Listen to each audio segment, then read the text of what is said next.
Yüzyıllar boyunca dış dünyanın etkisinden uzak bir şekilde kendi tarihsel sürecini yaşayan Japonya, 1850'li yıllarla beraber ABD'nin zor kullanmasıyla da olsa batıya açıldı. Liman şehirleri vasıtasıyla Japonya'yı açık pazar haline getiren ABD'yi İngiltere, Rusya, Hollanda ve Portekiz gibi sömürgeci devletler izledi. Giderek batılı devletlerin her bakımdan sömürüsüne maruz kalan Japonlar bu duruma hızlı tepki verdiler. Avrupalılara yem olmamak adına yine onların metotlarını benimseyip hızlıca gelişim göstermek adına adımlar attılar. İmparator Meiji ile beraber başlayıp çeyrek asırda beklenmedik bir hızla ilerleyen yenileşme süreciyle Japonya, Asya'nın nadir sanayileşen ülkelerinden biri haline geldi. Sadece ekonomik anlamda değil, askeri kulvarda da ilerleme kat eden Japonya, yavaş yavaş kendisine dayatılan kapitülasyonları da gevşetmeyi başardı. Nihayetinde Avrupalıların sömürebilmek adına yönünü kendilerine döndürdüğü Japonya, bir anda Uzak Doğu'da kendilerine kuvvetli bir rakip oluvermişti. Oyunu oyun kurucuların hilelerine göre oynamayı öğrenen Japonya, emperyalist yarışa girerek zamanında kendisine yapılanı ilk olarak Kore üzerinde denedi. 10 milyon nüfusu olan ve kendisi kadar hızlı gelişemeyen Çin'in hegemonyasında kalan Kore'yi sömürebilme yarışı, Çin, Rusya, Japonya ve İngiltere dörtlüsü arasında bir gerilim oluşturdu. Adı geçen ülkelerin hiçbiri Kore'yi bir diğerlerine kaptırmak istemiyordu. Hızlıca harekete geçen Japon hükümeti, uzun süredir destek verdiği Kore muhalefetinin isyanına Çin'in müdahale etmesini sebep gösterip yarımadaya asker çıkardı. Bu askeri müdahale Japonya ve Çin savaşına evrildi. Savaş çok kısa sürdü ve Doğu'nun yeni parlayan yıldızı Japonya ne kadar güçlü olduğunu pek çok yerde Çin kuvvetlerini yenerek gösterdi. İşin iyice kötüleşmesi üzerine Çin'in çağrısıyla arabuluculuk görevini üstlenen ABD, iki devlet arasında 1895'te Shimonoseki Anlaşması'nın imzalanmasını sağladı. Bu anlaşmayla Japonya çok büyük kazanımlar elde etti. Çin'e ve Kore'ye müdahale için kendisine uygun bir zemin hazırladı. Rusya, Japonya'nın zaferine en sert tepki gösteren ülke oldu. Çünkü Uzak Doğu'da Sarıdeniz üzerinden sıcak denizlere inmek isteyen Ruslar, Mançurya ve Çin'e uzanan ellerini kuvvetlendirmek istiyorlar, bu bölgeden ekonomik kazanç sağlayabilmek için yüklü yatırımlar yapıyorlardı. Bu amaç doğrultusunda Almanya ve Fransa'yı da davalarına ortak edip Japonya'dan Liaotung Yarımadası'nı terk etmesini istediler. Her ne kadar İngilizler Rusya'ya karşı güçlü bir Japonya fikrine sempatiyle baksalar da, üç büyük devletten korkan Japonya, Liaotung'tan çekilmek zorunda kaldı. Rusya, kazandığı diplomatik zaferden sonra Çin ve Kore üzerindeki nüfuzunu arttırmakla meşgulken, kazanımlarının elinden alınmasına sinirlenen İmparator Meiji, çıkacak bir emperyal savaş için İngiltere'nin de desteğini alarak hazırlanmaya başladı. Çin'i Japonya tehlikesinden kurtaran Avrupalı devletler, bunu elbette boşuna yapmamışlardı. Onların yaptığı pastayı paylaşmak isteyen başka bir emperyalisti bölgeden itmek ve kendilerine daha büyük bir parça ayırmaktı. Rusya, 1896 yılında Çin'le gizli bir ittifak anlaşması yaptı. Bu ittifak anlaşmasına Çin Doğu Demiryolu hattı üzerindeki inisiyatif de dahildi. Ruslar uzun süredir doğuda varlığını bağladığı Transsiberyan Demiryolu'nu kestirmeden Mançurya üzerinden Vladivostok sahiline kadar uzatmayı düşünüyorlardı. İttifakla beraber bu isteklerine ulaşmış oldular. O dönemde demiryolu, Batılılarca bir ülkeye nüfuz edebilmek için temel araç olarak görülmekteydi. Rusya bununla yetinmeyip ertesi yıl Liaotung Yarımadası'nın ucundaki Port Arthur'a ve Dalyan'a asker sevk edip buraları Çin'den kiraladı ve Mançurya'daki demiryolunu buraya kadar uzatma imtiyazına sahip oldu. 1899'da da bu demiryollarını Pekin'e dek uzatmayı isteyen Çin hükümetine kabul ettirdi. Bu adımların hepsi bir anda Uzak Doğu'daki dengelerin Rusya lehine tepetaklak olmasına yol açtı. Tabii Rusya'yı Çin'in diğer kurtarıcıları Almanya ve Fransa izledi. Almanlar doğudaki Shandong Yarımadası'nda, Fransızlar ise geniş güney eyaletlerinde at koşturmaya başladı. Bu üçlü Çin'i adeta parçalamışlar, kiralama usulüyle pek çok limana, demiryolu yapma ve maden arama imtiyazına, ham madde yataklarına ve pazar alanına sahip olmuşlardı. Bu parselizasyona en sert tepki bölgede geniş kapitülasyonlara sahip ve dünyanın süper gücü olarak görülen İngilizlerden geldi.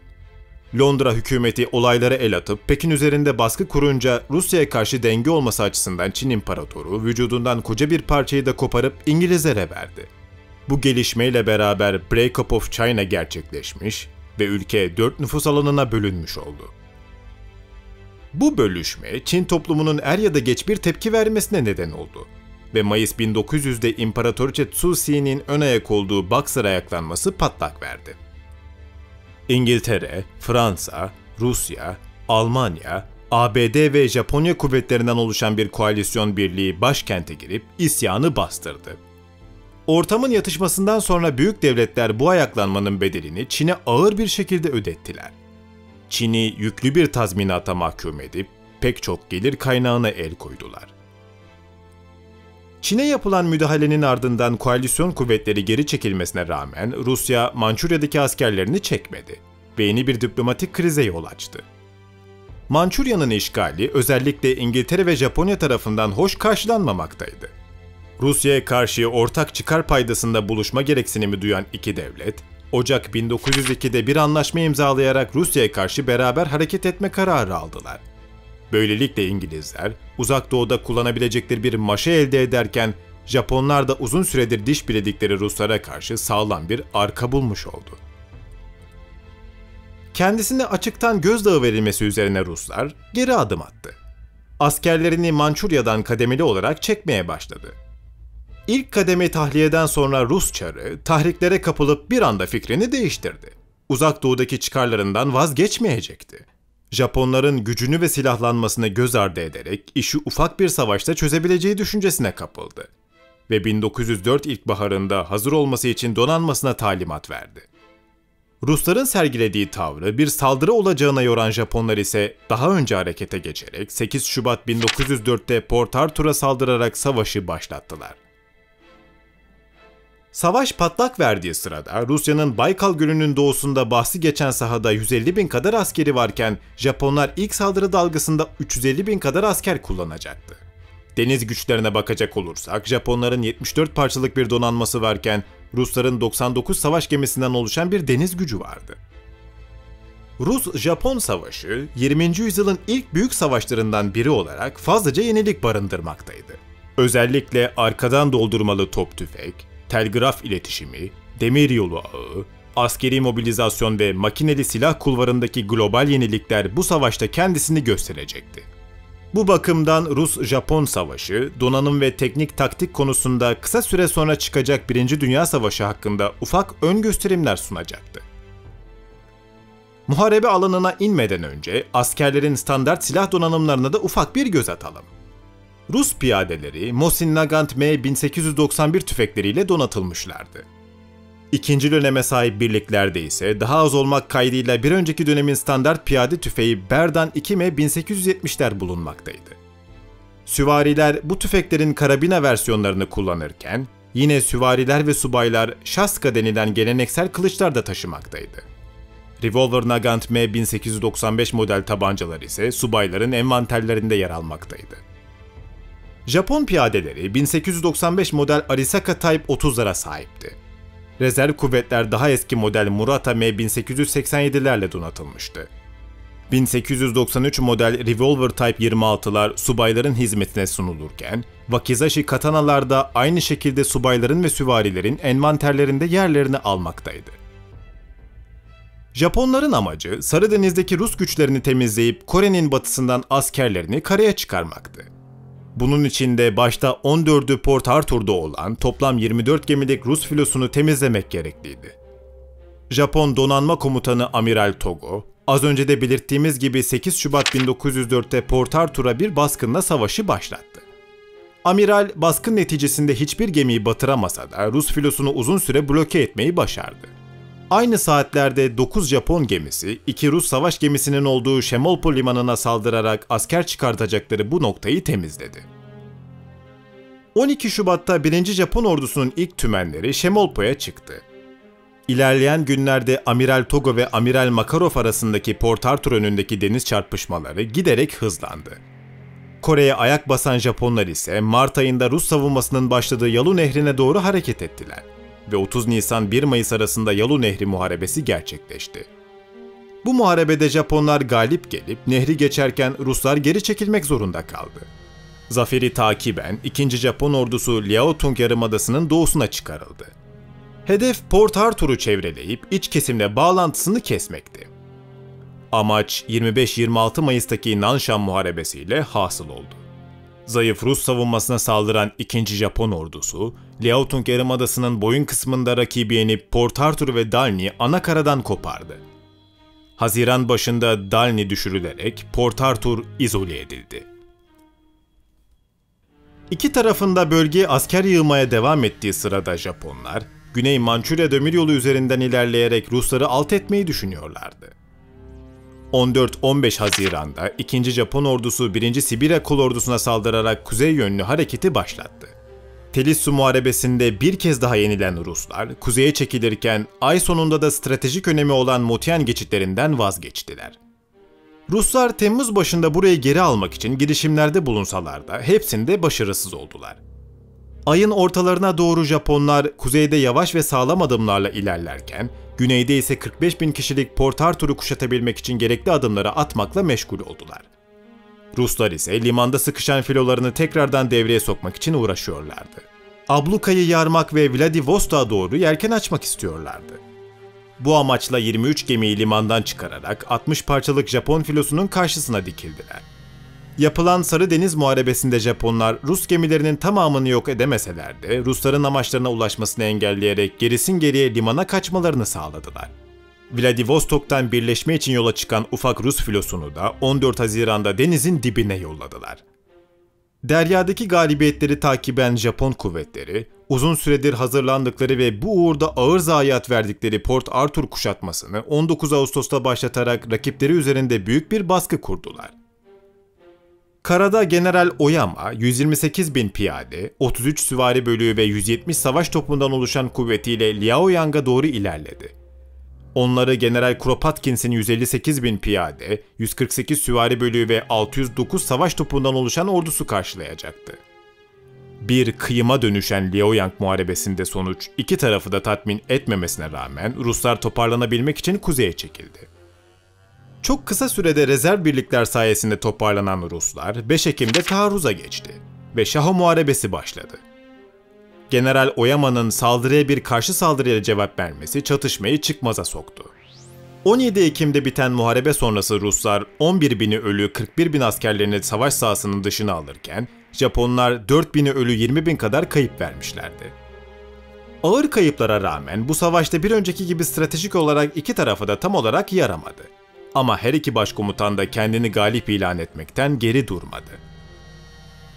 İlerleyen süreçte 5 ay kadar direnip 25.000 kişiye kadar düşen Port Arthur garnizonu, Japonlara 90.000 asker 16 savaş gemisi kayıp verdirdikten sonra 2 Ocak 1905'te teslim oldu.